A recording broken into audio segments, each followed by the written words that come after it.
उच्चावच प्रदर्शन की अनेक विधियां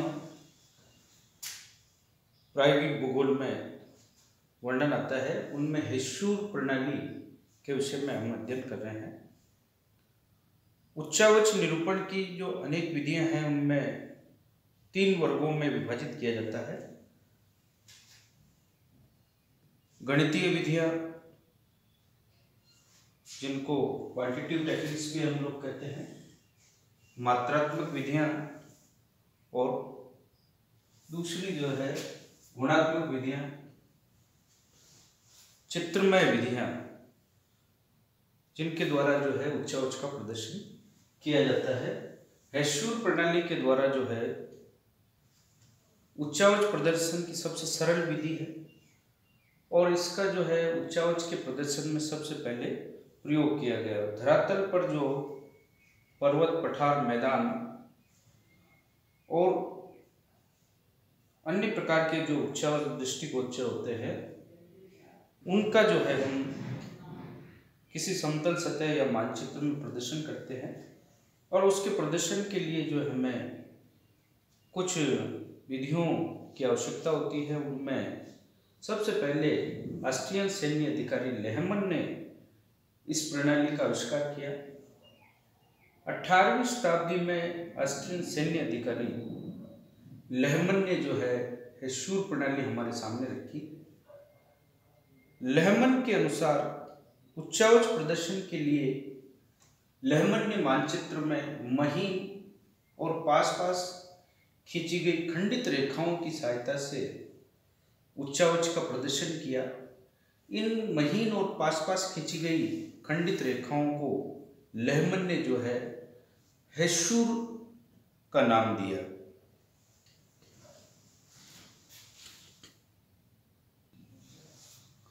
हेस्सूर प्रणाली के अंतर्गत कर्नल लेहमन ने ऊंचे भागों से नीचे भागों की ओर जल बहने की दिशा में खंडित रेखाएं बनाकर उच्चावच का प्रदर्शन दिखाया मानचित्र में। लेहमन के अनुसार जिस प्रकार से जल ऊंचे भागों से नीचे भागों की प्रवाहित होता है उसी दिशा में जो है पास पास महीन और खंडित रेखाएं बनाकर उच्चावच के प्रदर्शन को किया। लेहमन ने जो है तेज ढाल वाले भाग को दिखाने के लिए इन खंडित रेखाओं को गाढ़ी और भारी बनाया तथा पास पास बनाया, जिससे ये पता चले कि इस क्षेत्र में जो है ढाल तेज है, और मध्यम ढाल, हल्के ढाल और समतल भागों को प्रदर्शित करने के लिए कर्नल लेहमन ने जो है समोच्च रेखाओं को दूर दूर और हल्की रेखाओं के रूप में बनाया, जिससे ये प्रदर्शित होता है कि जो क्षेत्र का उच्चावच है बहुत ही कम है और वो ढालू भूभाग है, समतल भूभाग के रूप में प्रदर्शित हुआ। इस प्रकार लेहमन ने जो है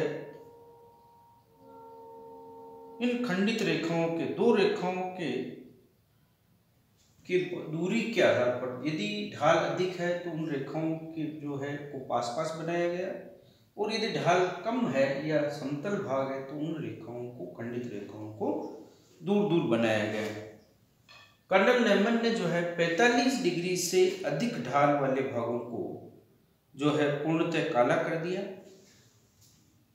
और जो भाग बिल्कुल समतल है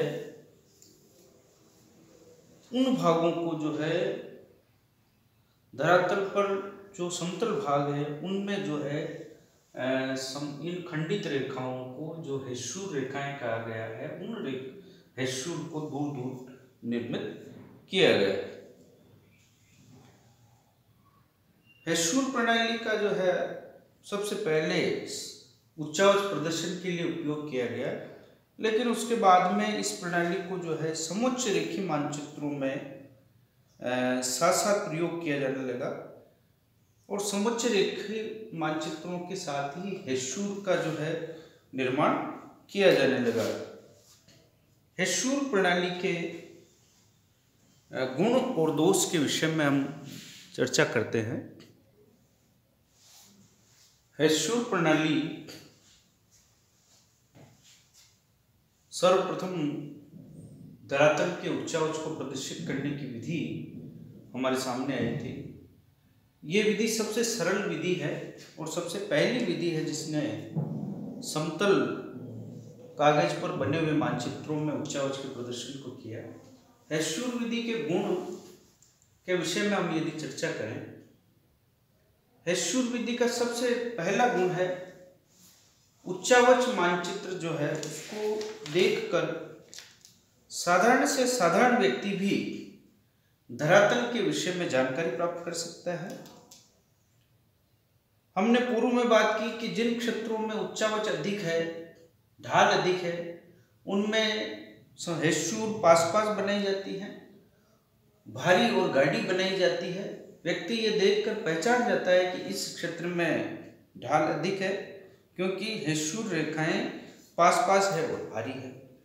और समतल धरातल जिन क्षेत्रों में है उन क्षेत्रों की समुच्च हेस्चूर रेखाएं दूर दूर है और हल्की बनाई जाती है। इससे साधारण से साधारण व्यक्ति भी मानचित्र देखकर उच्चावच के लक्षण के बारे में जानकारी प्राप्त कर लेता है।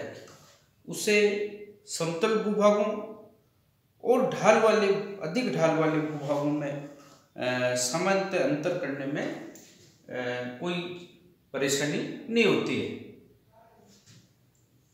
हेस्चूर का दूसरा जो गुण है वो है समतल क्षेत्रों एवं तेज ढाल वाले दोनों ही प्रकार के जो भूभाग हैं उनका प्रदर्शन मानचित्रों में किया जा सकता है।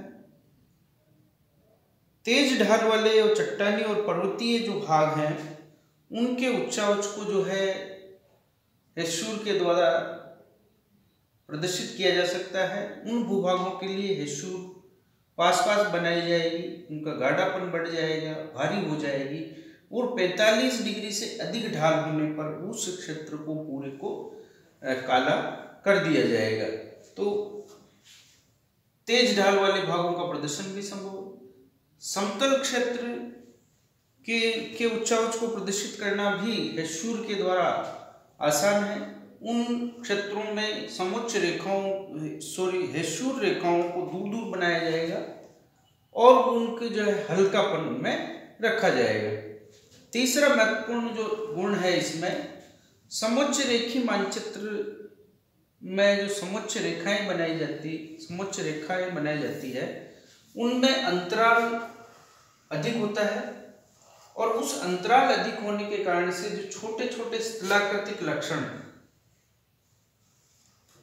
इस अंतराल के बीच में ओझल हो जाते हैं, उनका जो है प्रदर्शन संभव समुच्च रेखी मानचित्र में नहीं होता है। उन छोटे छोटे जो लक्षण है जैसे नदी वेदिकाएं हैं, गोल रंध्र हैं या छोटे जो कटक है, उन छोटे लक्षणों को जो है हेस्चूर के द्वारा हम जो है प्रदर्शित कर सकते हैं। इस तरह से हेस्चूर प्रणाली जो है सामान्य आदमी के लिए सबसे सरल विधि है जिस हेस्चूर मानचित्र को देखकर हम धरातल के उच्चावच के लक्षणों को पहचान कर सकते हैं।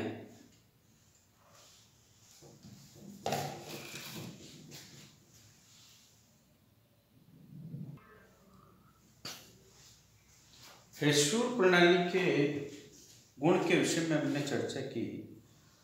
हेस्चूर प्रणाली सबसे सरल विधि है। साधारण से साधारण व्यक्ति भी मानचित्र को देखकर उच्चावच के बारे में ज्ञान प्राप्त कर सकता है।